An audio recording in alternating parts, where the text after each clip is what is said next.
daripada kecil lagi sebenarnya I dah start jual macam-macam. Okay, daripada sekolah rendah lagi sebenarnya, daripada sekolah rendah lagi, anything yang I boleh jual, I akan jual.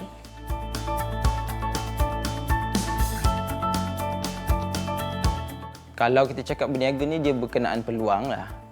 Masa terbaik lah untuk kami fill the gap in the market, which is orang dah tak boleh makan kat luar, orang dah tak boleh nak cross border ke satu tempat yang dia tahu dekat sana ada mi Bandung sedap, dekat sana ada laksa Johor sedap. Dia nak tapi tak boleh nak cross.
I balik Malaysia, Acik buat tahu.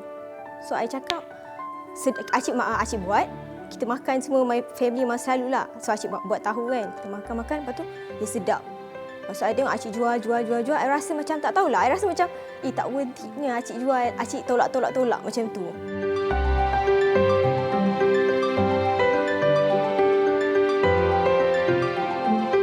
Semua orang panggil saya Acik. Sebab apa Acik? Sebab saya ni mak saudara dayah. Jadi nama tu melekat, sinonim sampailah sekarang. Semua orang akan panggil saya Acik walaupun saya bukan makcik diorang. Jadi bila Dayah balik Malaysia, dia tengok saya jual tahu bergedil, dia pun makan jugalah macam mak dia ni. Suka. Lepas tu bila dia orang makan, Dayah kata, Acik tak apalah biar Kak Long carikan customer untuk Acik. Sebab Kak Long ramai kawan dia kata kan. So kita cuba. So daripada situ customer pun first day pun dapat dah 100 pack.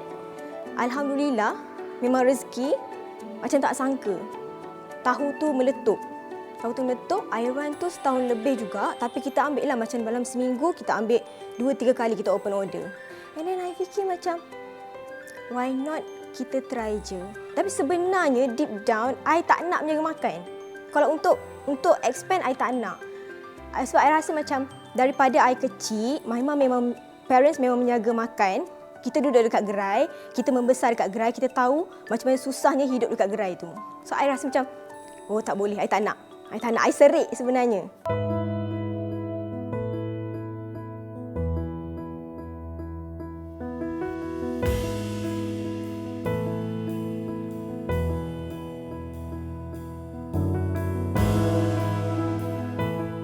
Masa I mula-mula sekali start jual tahu, sebenarnya I dengar ramai orang cakap, serius lah you nak buat benda ni? Serius lah you jual tahu? You tak malu ke? Lepas tu, I buka mula. I buka dekat kedai yang kecil je. Kedai yang memang kedai kampung. Kenapa? You dah kenapa? Are you downgrading yourself? You kenapa? You dah susah ke? Tapi I serius saya cakap, tak, I tak kisah pun apa orang nak cakap. Orang nak cakap apa pun, itu bukan masalah I. Yang I tahu, I nak move forward. I ada goals yang lebih besar lagi untuk ramai orang. I nak pergi jauh. Tapi tak semestinya kalau I nak pergi jauh, tiba-tiba I nak kena ada restoran yang cantik. Tak, tu bukan I. I nak I start daripada awal, from scratch. Sebab itu yang kita buat pun dengan bisnes-bisnes sebelum ni yang kita usahakan.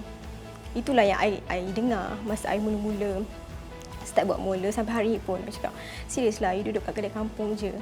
I tak kisah pun. Orang boleh cakap apa-apa pun, itu bukan masalah I. Yang I tahu, I nak buat.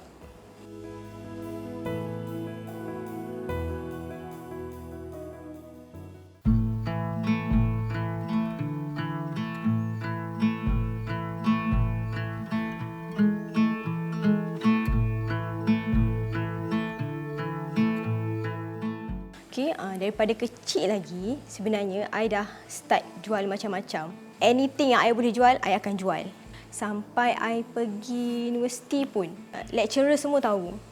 Satu course kita orang tu memang kenal. Ni lah kakak dengan abang hotdog bun.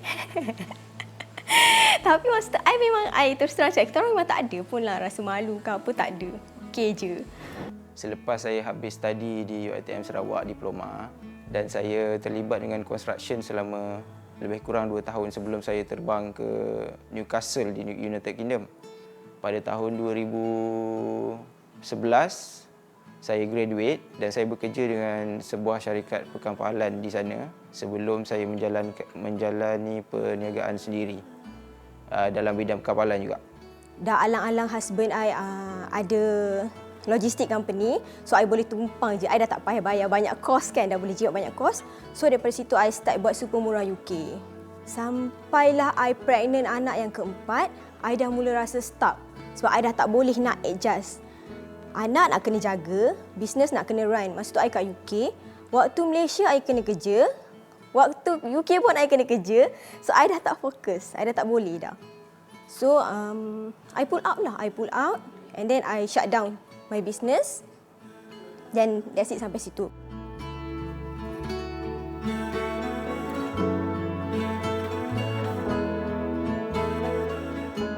Dan 2015 ke 2018 selama 3 tahun tu basically kami memang most of the time enjoy the life lah. That is one of the mistake juga lah sebab terlalu percaya dengan pekerja dan masa tu ada seorang lagi partner untuk run business dan kita tak take care sangat. Until bila 2018 tu keadaan semakin tak cantik dan overhead yang besar tu kami tak boleh nak cope anymore. Sehingga 2018 akhirnya saya menjual perniagaan tersebut dan balik ke Malaysia.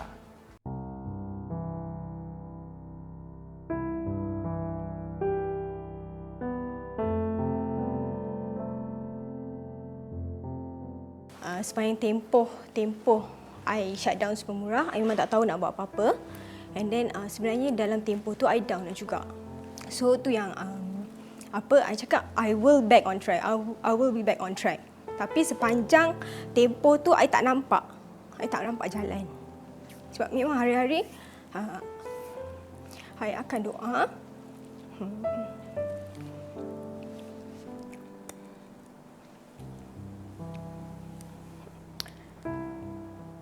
Ya Allah, ya Tuhanku, Kau bukakan satu lorong rezeki untuk aku supaya aku boleh bantu family aku boleh bantu orang sekeliling aku.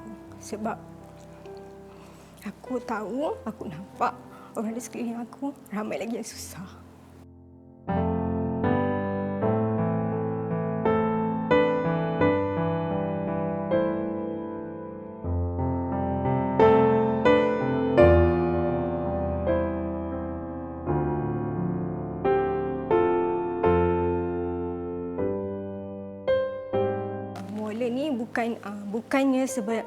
Bukannya untuk I dengan Mus'ab je. Muala ni bagi I untuk semua orang,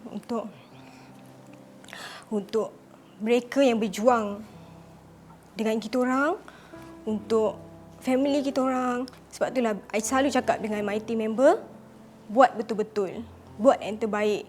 Jangan sampai orang turn off, orang piss off. Sebab I rasa I nak Muala ni jadi satu platform yang semua orang akan gembira. Kalau orang sebut Muala, semua orang akan rasa gembira. I nak macam tu.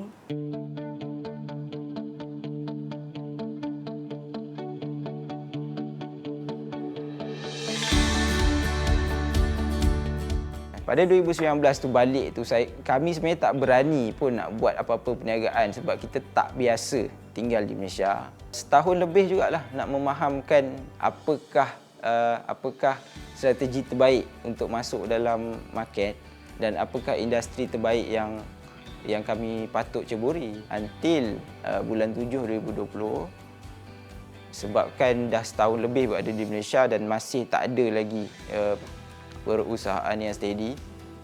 Dan kami decide lah untuk buat mula atas dorongan family sebenarnya.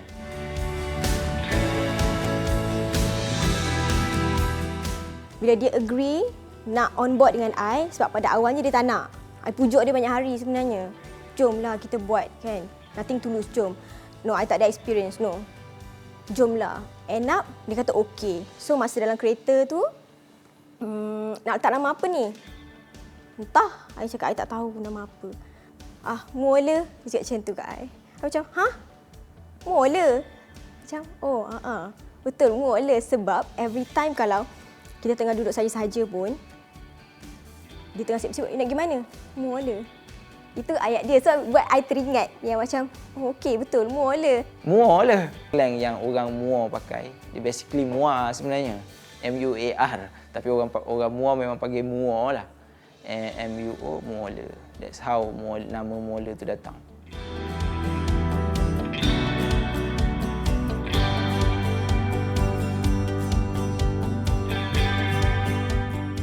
Dia mulakan dengan satu menu, tahu acik, yang mana dia memang dah buat saya rasa setahun lebih kot dengan acik.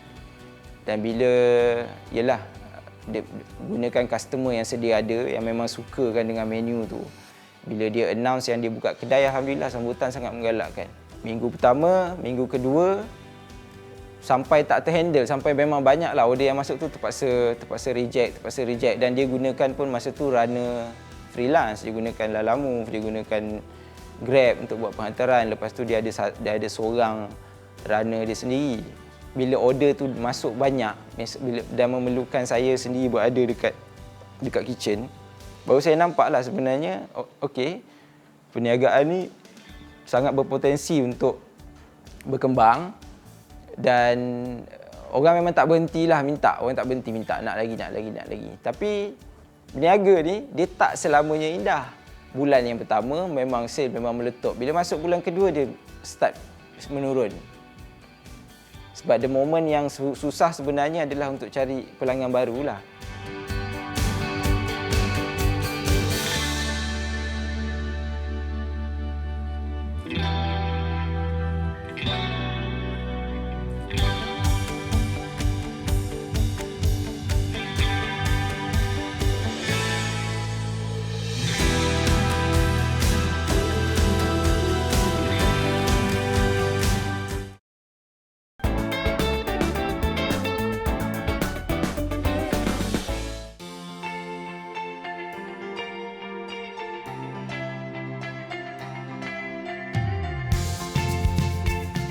I tak pernah pun, I dengan Mus'ab tak pernah pun buat F&B. Itu sebenarnya cabaran yang paling besar.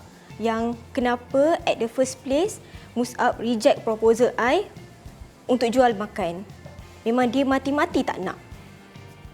Langsung tak nak. I macam sampai down. Tapi I nak kena buat benda ni. I cakap sebab I rasa macam nothing to lose. Lepas tu kita nak pergi pasar, kita nak hadap benda yang kita tak hadap pun sebenarnya. Berpanas-panas, bangun subuh-subuh. Lepas tu macam mana nak menjual tu. Kita tak tahu Malaysian market behaviour macam mana. Tapi kita keep on try and error lah sampai hari ni. Kita belum berjaya lagi. Kita masih lagi try and error. Cuba lagi sampai jumpa tune.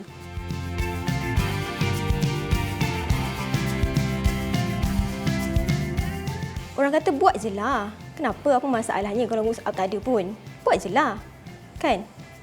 Tapi bagi I macam, memang kita tak ada experience dalam F&B, tapi dia ada experience yang lebih luas daripada I. Memang kita dua-dua orang menyaga, tapi pengalaman dia lebih besar daripada I dan mungkin dia boleh apply somewhere. Sebab tu I rasa macam I sangat perlukan dia. Kita sulung dan sebenarnya sulung ni dia rasa dia betul. I dengan dia sama. Sekejap lagi dia mengarah I geram. I mengarah dia geram dengan I. Tapi alhamdulillah boleh. Lepas kita bahagi-bahagi kan. Okay, you buat kerja you, I buat kerja I. Jangan kacau I, jangan kacau you. I tahu apa I buat, you tahu apa you buat. And that's it. Okay lah, alhamdulillah.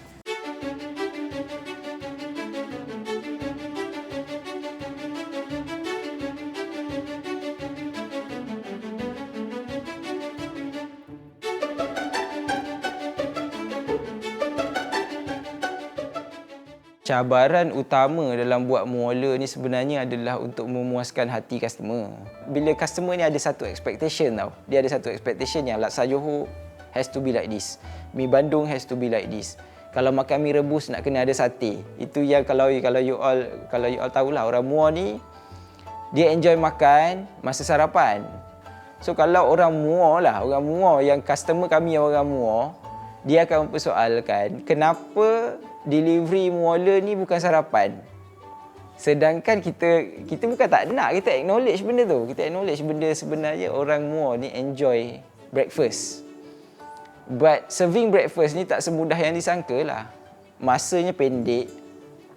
Dan preparation makanan dan preparation menu yang kami ada ni adalah preparation yang panjang.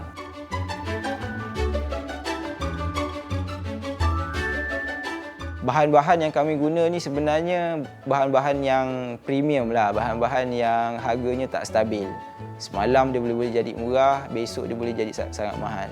Tahu acik dan sambal kicap acik signature tu menggunakan cili api yang paling mahal yang ada dekat market. Dia cili api tu can go up to RM48 sekilo. Cabaran yang kami terpaksa hadap adalah bila harga tu naik, kami tak boleh kurangkan bahan, kami tak boleh naikkan harga. So kena telan je lah. Siapa suruh nak buat menu tu kan? So tu cabaran lah. Majority daripada customer, dia berpuas hati pasal the customer have the idea tau. Macam mana roommate-nya nak buat.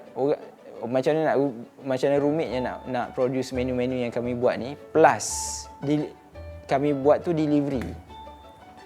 Yang berikan cabaran tu sebenarnya adalah delivery itulah. Yang kami nak kena design menu dengan packaging tu untuk pastikan makanan tu bila customer nak consume, dia masih lagi dalam keadaan yang sangat baik.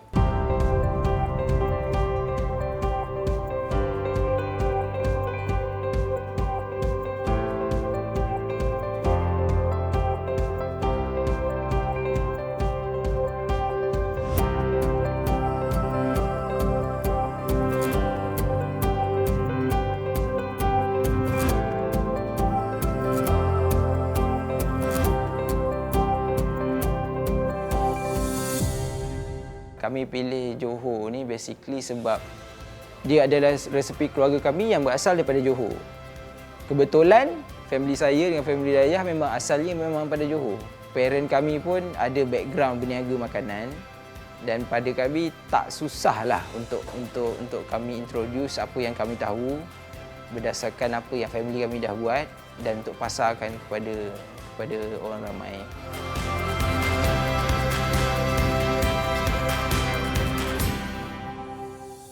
Cara yang paling baik sebenarnya adalah untuk bawa setiap menu yang kami kenalkan ni dengan cerita di sebaliknya. So macam laksa Johor Mama Tok ada cerita di sebaliknya. Tahu acik ada cerita di sebaliknya. Mi Bandung Abah tu pun ada cerita di sebaliknya. Okey, kita bermula dengan soto ayam mami. Menu tu sebab I suka masak. I memang akan masak every week. Kalau macam kat UK pun dulu, kita memang suka makan-makan sebenarnya. Kita memang suka panggil kawan-kawan, panggil staff weekend je, okey kita makan. So, menu wajib mesti soto.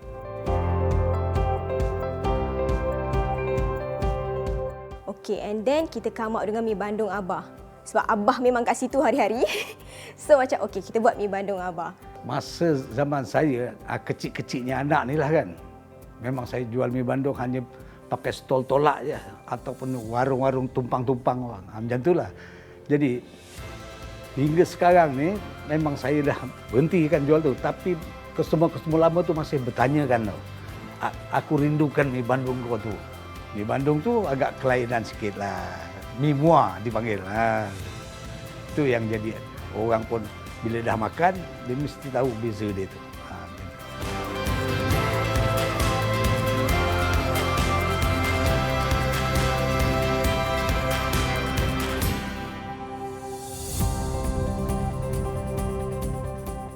Sejujurnya kami tak adalah macam contoh laksa Johor Mama Tok tak sama dengan laksa Johor yang lain. Of course dia tak sama.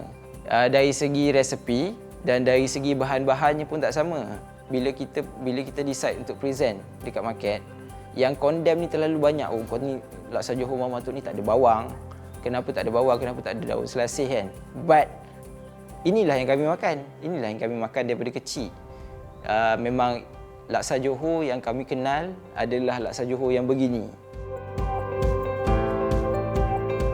Lontong mak memang orang cari sebab dulu mak memang menjaga lontong. Mana-mana pun pergi sampai kadang tu bila gerai tutup, warung kita tutup, orang datang rumah. Kak Ya, tolong masak laksa, tolong masak lontong, nak makan lontong. Teringin sangat. Orang mengandung pun datang, nak makan sangat lontong mak. So, kita come out dengan lontong. Benda-benda yang memang kita dah makan daripada kecil. Memang mak akan masak punya setiap minggu.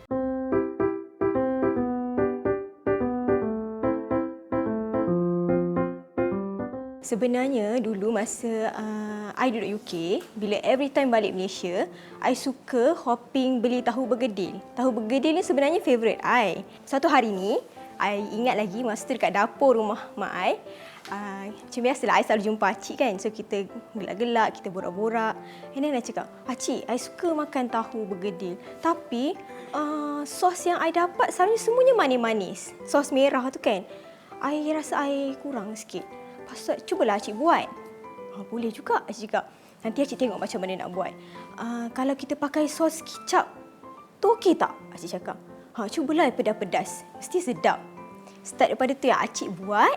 Lepas tu, kita orang suka. Itu adalah, I rasa one of my memory lah yang paling kuat sekali dengan tahu bergedil sampai hari ni.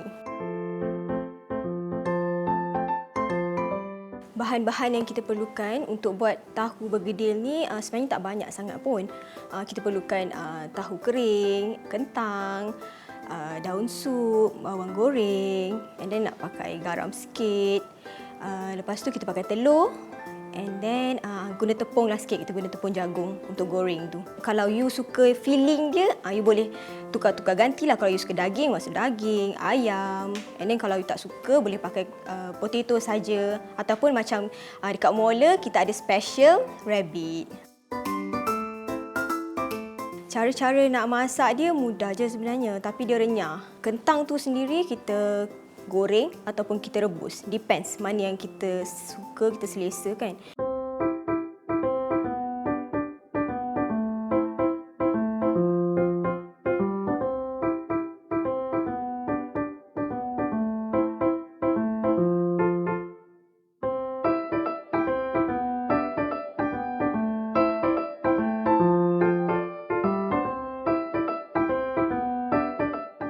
And then kita masukkan daun sup, kita masukkan bawang goreng, kita perasakan sikit kan dengan garam, and then kita mash.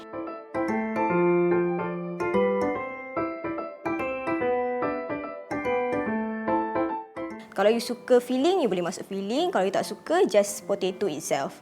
Kita mash, kita sumbat dekat dalam tahu kering tu.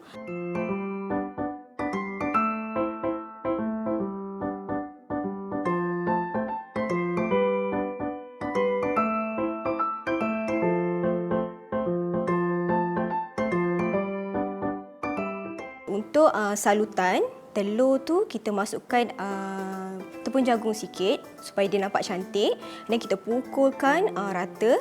Kemudian kita masukkan tahu, kita goreng beberapa minit, and then it's ready.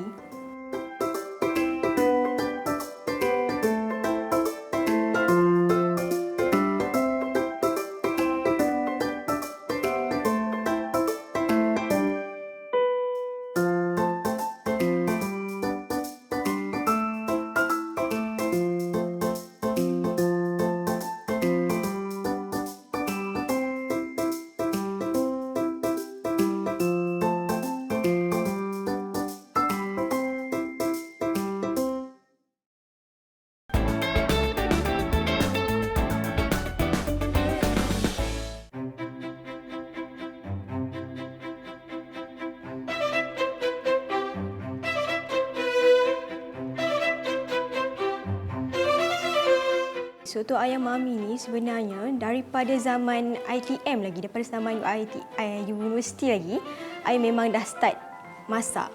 I masak untuk kawan-kawan, untuk lecturer. Kalau kita gather, selalunya memang I akan masak soto lah. Soto. And then bila kahwin, I still lagi masak, tapi sebenarnya Mus'ab tak suka sangat soto. Dia tak pandai sangat makan soto. Tapi bila I masak, lama-lama jadi favourite dia soto ni. Kalau diikutkan dalam menu yang pertama sekali kita perkenalkan dekat Muala. Soto ayam mami ni keistimewaan dia adalah kita ada tahu bergedil gegasi, which is daripada dulu memang kalau I buat soto, bergedil tu mesti besar. Mesti besar. So kita rasa macam puas kalau makan. And then lagi satu kuah sup dia. I tak suka kuah sup yang terlalu berempah. Bila kuah tu light, just nice je dah cukup. I rasa itu lebih flavorish lah. Lagi comfort bila kita makan tu. I rasa tu adalah kelebihan-kelebihan yang ada lah dekat dalam soto Muala tu.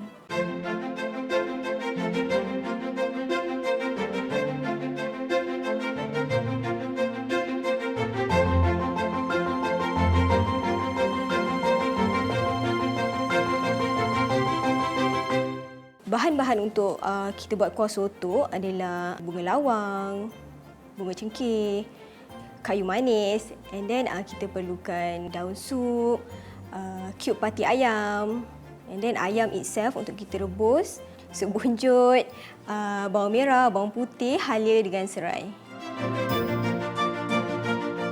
The first step untuk kita buat ni, kita rebus ayam dulu. Untuk kita ambil dia punya air rebusan tu kan. So lepas settle rebus ayam tu, tak tepi, kita renih, kita tumis rempah 3 sekawan rempah sup. Lepas tu kita masukkan bawang merah, bawang putih dengan halia, serai juga. Tumis sampai dia naik bau, kita masukkan air rebusan. Okay, and then kita just renih je sampai dia naik bau. And then dia pecah minyak sikit kan kat atas tu. And then tabur je dengan daun sup, bawang goreng.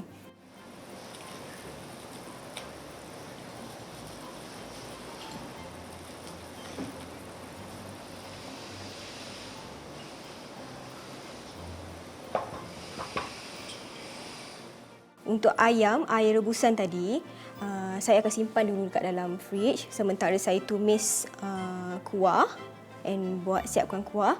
Lepas tu saya akan keluarkan, saya akan gaul dulu dengan rempah dengan kunyit. Lepas tu kita goreng. Kita goreng sekejap je, jangan lama-lama, nanti ayam tu terlalu keras.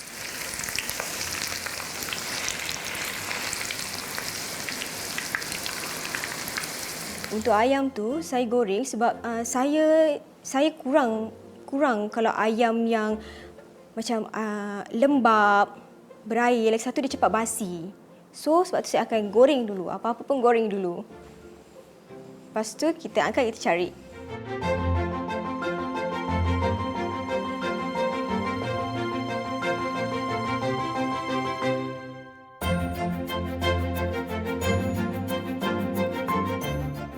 Untuk soto ni, dia banyak condiments tau. Okay, kita kena ada kacang tanah, tapi kita gorenglah dulu kacang tanah. Suun juga kita goreng. Lepas tu kena ada ayam carik, daun sup, bawang goreng, limau kasturi. Kalau macam Muala, memang kita akan letak limau kasturi.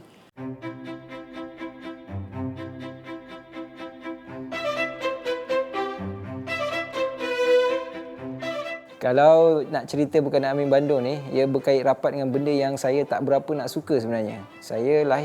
Asalnya saya lahir di Kuala Lumpur. Saya membesar di Kampung Padang Balang, Gombak sehingga umur saya 7 tahun.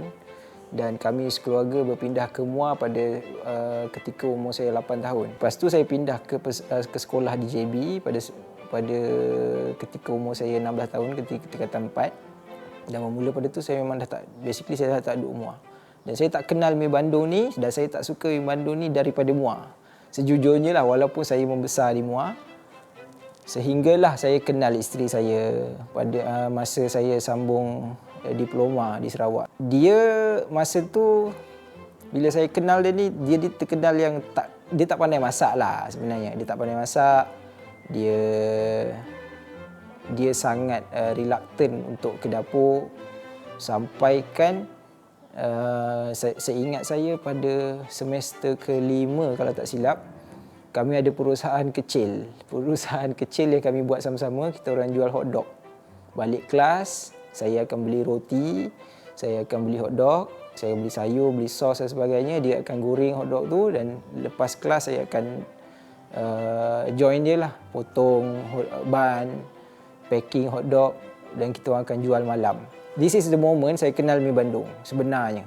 Sebab saya pun tak tahu, orang kata dia tak pandai masak. But then mi Bandung yang dia masak ni, saya makan. Mi Bandung yang dia masak ni sedap lah. Sampailah kami berkahwin, barulah saya tahu rupa-rupanya mi Bandung yang dia masak ni adalah resepi daripada ayah dia, daripada bapa mentua saya lah, Cik Jaafar, daripada abah yang tunjukkan dan share isteri saya macam mana untuk masak mi Bandung. That is the moment saya sangat suka mi Bandung. Tapi sampai sekarang pun sejujurnya kalau makan mi Bandung kedai saya tak suka.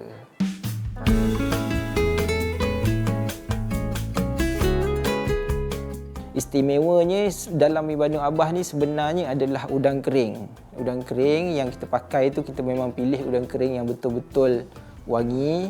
Dan bahan-bahan lainnya, bahan-bahan yang simple je. Bahan yang kita pakai bawang merah, kita pakai bawang putih, kita pakai cili giling.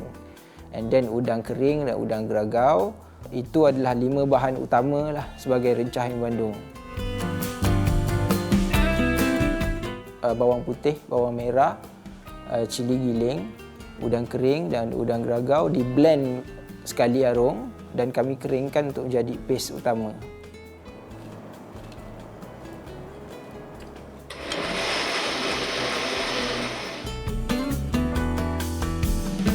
Kita rebuskan dulu daging tu, rebus sampai daging tu empuk. Kalau style saya tak rebus daging sehingga masak lah. Saya akan rebus daging separuh masak.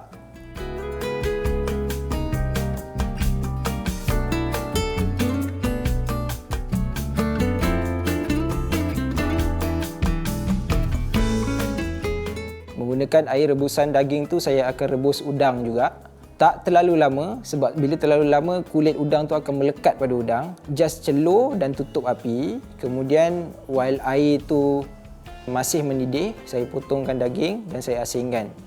Lepas asingkan daging dan air rebusan daging dan udang tadi ni, kita start tumis lah. Kita tumis mulakan dengan bawang merah, tumis sampai dia naik bau.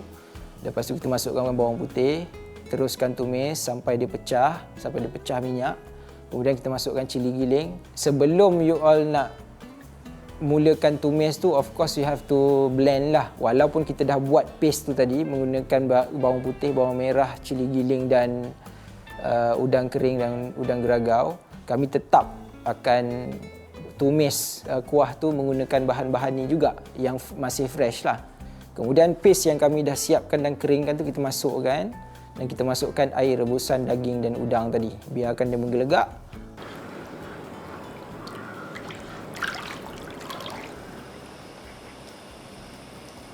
Once dia menggelegak, kita masukkan daging yang kita dah rebus tadi tu sehingga dia mendidih. Kemudian kami masukkan sayur lah. Kita pakai sayur sawi dan sayur carrot. Biarkan sampai mendidih. Kemudian kita masukkan udang.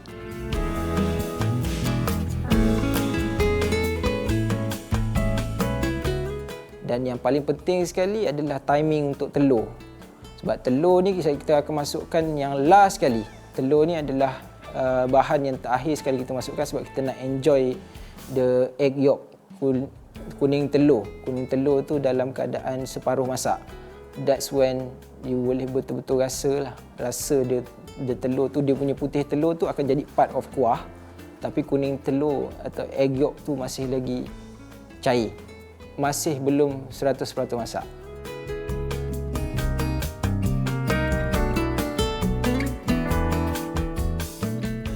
Untuk hidangan, kita celurkan mi kuning, portion yang cukup untuk satu orang makan. Celurkan mi kuning, kemudian kuah yang dah siap tadi tu kita hidangkan dengan mi kuning tadi, dan telur yang belum betul-betul masak tu dalam kuah tu kita hidangkan bersama dengan daging dan udang, bawang goreng, daun sup, limau nipis dan cili merah untuk hiasan terakhir lah, sebagai hiasan terakhir untuk menyerikan lagi hidangan mi Bandung Abah tu.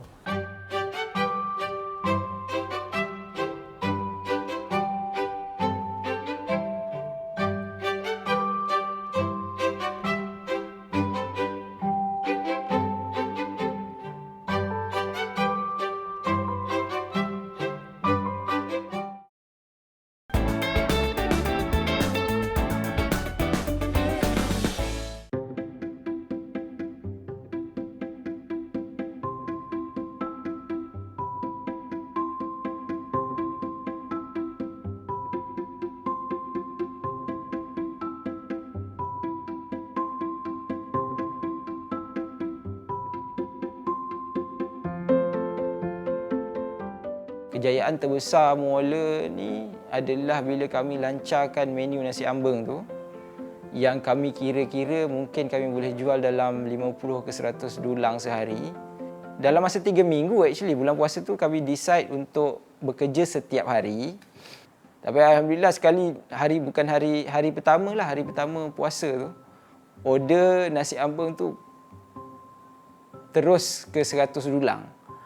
Dan kami order dekat kilang hanya 1,000 dulang. 1,000 dulang tu habis dalam masa seminggu pertama, dan kami kena order lagi 3,000 dulang. So dalam masa 3 minggu tu 4,000 dulang lah. Tapi still walaupun cabarannya sangat besar masa tu, tapi kami anggap tu sebagai kejayaan terbesar kami lah. Nasi ambeng tu berjaya terjual sekian banyak. Dan yang keduanya, kami ada tim delivery sendiri yang sebenarnya lah adalah kunci kepada kejayaan kami tu. Semua delivery team kami menggunakan kereta. Kita tak gunakan motor langsung, so chances untuk makanan tu bergoyang dan bersepah tu memang tak ada. Dan the way kami handle tu is like room service at the hotel. That's what you get. So pada kami sangat banggalah dengan kejayaan tu.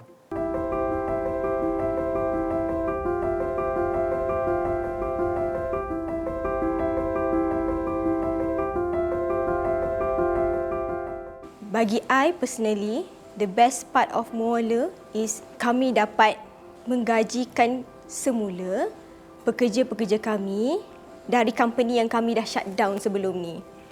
Sebenarnya itu bukan keputusan yang menggembirakan lah bila kita shut down company kan. Kita tahu semua orang struggle. Semua orang ada family. Semua orang nak cari makan. Bila kita shut down sebenarnya kita sedih. Tapi bila adanya Muala, tak tahulah, macam perasaan tu macam I rasa kita boleh panggil dia balik. Dan senang je, dia pemudah je datang balik. Datang seorang datang balik. So I rasa macam itu sebenarnya one of benda yang sangat menggembirakan I. Bila tengok, sebab kita dah biasa dengan dia bertahun-tahun daripada bujang sampai hari ni dah ada anak 2-3. Kita rasa macam syukur sangat, seronok sangat. Bila pergi hari-hari tengok muka dia orang pun, walaupun dah tengok muka tu dah 10 tahun, tapi kita rasa macam tetap happy.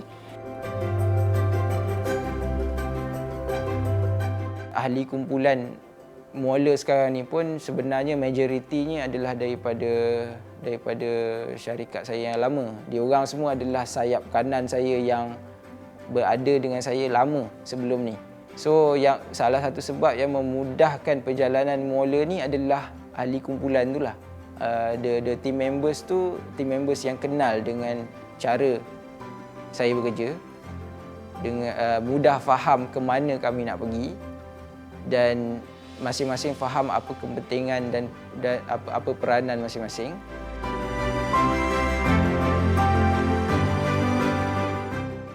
Foodie Friday ni program yang kita jalankan dekat Muala setiap hari Jumaat untuk sesiapa, kita buat platform untuk sesiapa yang nak join kita menyumbang. And then sumbangan-sumbangan tu kita akan salurkan kat rumah anak yatim sekitar Lembah Kelang lah. Memang kita akan buat setiap minggu. Selalunya yang join tu customer-customer Muala, kawan-kawan, family, macam tu. Memang I dengan Mus'ab memang kita dah firm yang setiap hari Jumaat kita mesti buat sumbangan. Kita mesti buat sumbangan daripada Muala. Tak kira lah ada orang nak join ke, orang tak nak join ke, kita mesti buat juga. And then, okay, why not kita buat je platform. Siapa nak join, boleh kita tolong hantarkan sumbangan tu sekali kan. And then tak sangka dapat sambutan yang memang setiap hari Jumaat je memang ramai sumbang. Alhamdulillah kat situ.